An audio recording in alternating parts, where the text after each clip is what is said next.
Socialism is on the rise in the United States, with high-profile wins across the country making headlines.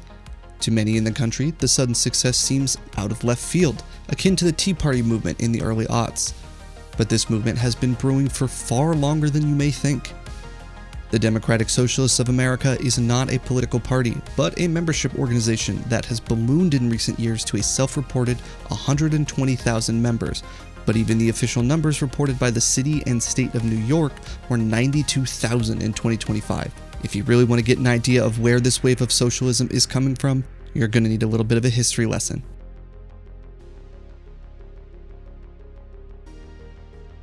The story of American socialism starts way back in the year of 1894 with the Pullman strike, where railroads were shutting down nationwide.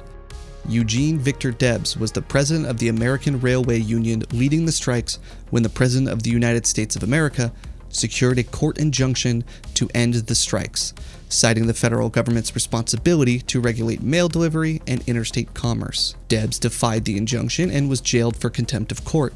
In the aftermath, Debs would read copious books and articles pertaining to socialism, becoming fully dedicated to the cause.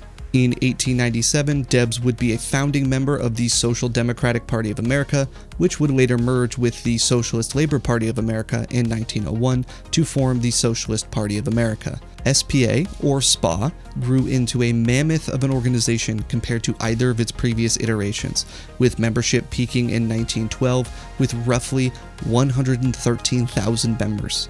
Debs ran for president 5 times as part of the party, winning 6% of the popular vote in 1912, which is still the highest for any socialist candidate in American history.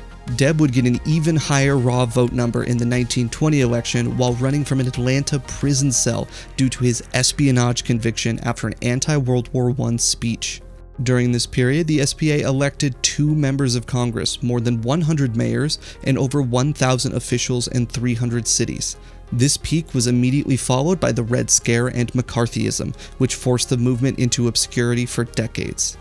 A major shift would take place in 1972 with the fracture of the SPA, largely due to ideological differences surrounding the Vietnam War. The party would effectively cease to exist, with splinter parties and organizations popping up out of the rubble. Michael Harrington had resigned as chairman of the SPA after the 1972 convention, and would later found the Democratic Socialist Organizing Committee, or DSOC, in 1973. 9 years later, in 1982, DSOC and its measly 4,000 members would merge with the New American Movement of roughly 2,000 members to form the Democratic Socialists of America, or the DSA. This merger symbolized a mending of previous rifts in the party, dating back to the 1960s. Harrington's strategy for the DSA realignment, as he called it, would see the DSA work within the Democratic Party to push the party to the left. The next couple of decades was again marked by a silent era for the DSA, with a small, aging population of members. The average age of members in the founding room was north of 60, and the collapse of the Soviet Union in 1991 brought the DSA to an era of desolation. Harrington would die of cancer in 1989, succeeded by a number of relatively inconsequential leaders until 2011, when Maria Svart became national director of the DSA's shrunken 5,000 members. A minor rise in interest would resuscitate the party when movements like Occupy Wall Street, Fight for $15, and Black Lives Matter sparked a minor increase to 6,500 members by 2014. The true modern revival of American socialism began with the 2016 presidential election.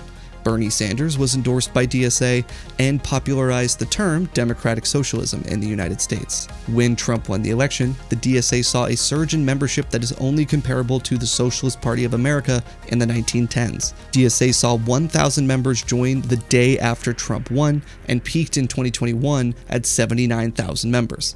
Official numbers from the city and state of New York have the DSA at 92,000 members in 2025, with the organization reporting 120,000 in 2026. So what is the DSA exactly? The DSA is not a political party. It's a membership organization, so its highest body is a biennial national convention.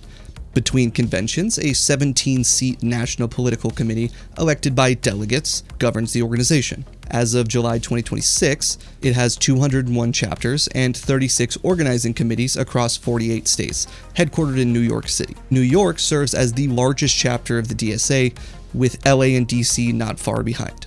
The post-2016 membership is primarily white, college-educated, and young, with 66% of the members being white and 34% non-white. Internal caucuses dominate the politics of the organization, roughly split between a left or revolutionary wing, who favor a break from the Democratic Party, and a right wing which favors the Harrington reformist view.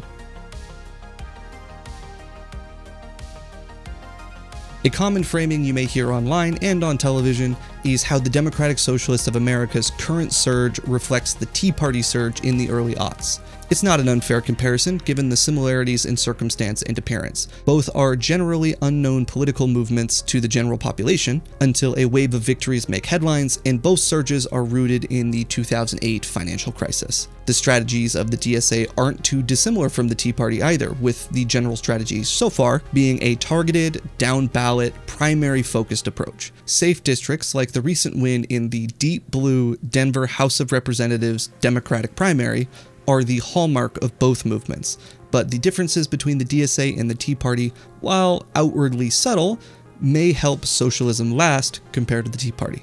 The Tea Party was formed out of genuine grassroots anger, but amplified and astroturfed by Fox News and billionaire donors, principal of which was the Koch brothers. The Democratic Socialists of America is purely funded by members, but this restricts them in their budget and can cause instability, such as the near bankruptcy crisis they suffered after membership dipped in 2024. DSA also has a wide, decentralized network of chapters that allows for hyper-localized victories and a bottom-up strategy. They have seen much of their success in local elections for school boards and city councils. The Tea Party was an open war on the GOP, but eventually was absorbed by the party, having forever shifted them further right. It remains to be seen how the long-term effects of the DSA take shape on the DNC, but the organization has been less openly hostile towards the Democratic Party, suggesting that they intend to remain a distinct driving force within the party. So, where do the Democratic Socialists of America stand currently, and where are they going?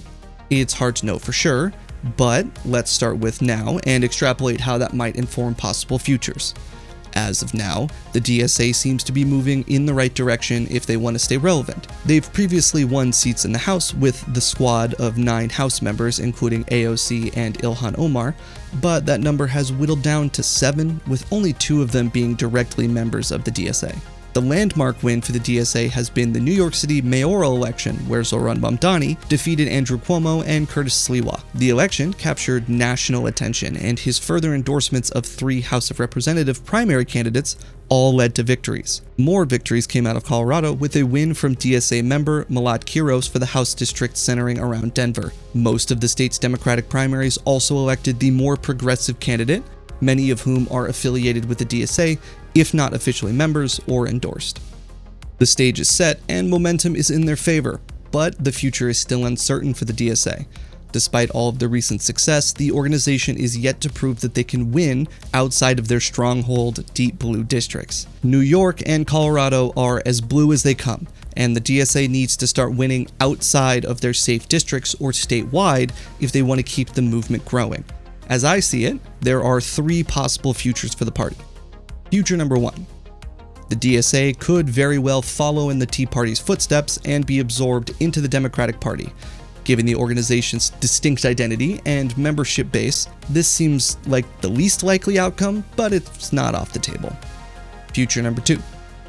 Another proverbial cliff that the DSA could fall from is to return to its roots of obscurity via internal squabbling and membership drops. If one thing has defined the DSA over the last 10 years, it's been volatility. Membership has spiked, then crashed multiple times in large responses to current elections and political backlash. When the pendulum swings back Democrats' way, will the same outrage that fueled the massive socialist growth waver and shrink the organization's influence? It's hard to say, but continuing growth that isn't tied to anti-Trump outrage will be a crucial hurdle for the DSA to overcome for lasting relevance. Internal feuds have also shown cracks in the structure of the socialist movement. Almost by definition, many of the DSA's members are anti-authority and have formed many caucuses that make the movement lack a unifying voice. Recent feuds with members such as AOC, who has lost the national endorsement of the DSA due to stances on Israel, but maintained a New York City DSA endorsement, have shown that the decentralized approach comes with challenges that may cause ongoing crises. If the DSA can survive these issues and continue to spread, then they may just have a shot at future number 3. This would be the DSA's best case scenario, in which they continue to grow membership by staving off another membership drop, manage the internal squabbling, and start winning races outside of safe districts. The DSA could become a long-term coalition within the Democratic Party that puts a constant progressive pressure on the policies of the party. So what are the signs of a successful DSA going forward? The most important thing that needs proving is winning outside of Democratic strongholds. The biggest race to watch for this is Michigan's Senate primary and general elections.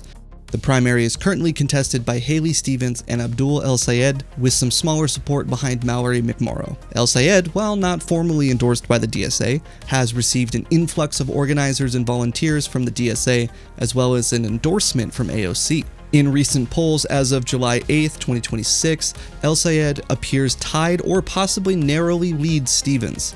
If he wins the primary, he will likely face Mike Rogers of the Republican Party. Polls show that this general election would be as close as Michigan tends to get, making it the ultimate proving ground for the DSA.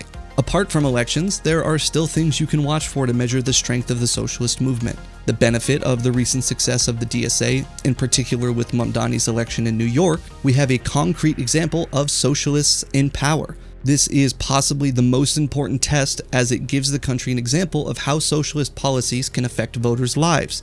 Mamdani's ability to deliver on campaign promises will be crucial in selling future voters in other states on the idea of democratic socialism, but any scandals or failures will be magnified. The DSA's structural issues can be watched as well. Watch the membership and money for signs of decline. During the Biden years, the organization shed thousands of members and neared bankruptcy, so keeping membership stable and managing the incoming money better will be crucial. They must also manage the internal cracks between sects of the movement. Anti-Zionist red lines have been drawn within the DSA, with expulsion provisions in place for those who support Israel. So far, they have not expelled any prominent members, but AOC has been on the receiving end of a revoked endorsement.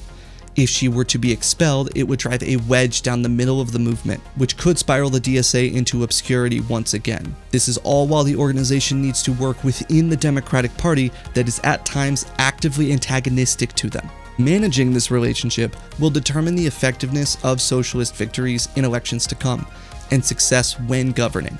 Some promise has been shown on this front already, as Mamdani has worked with the governor of New York in Albany to get additional funding for childcare programs.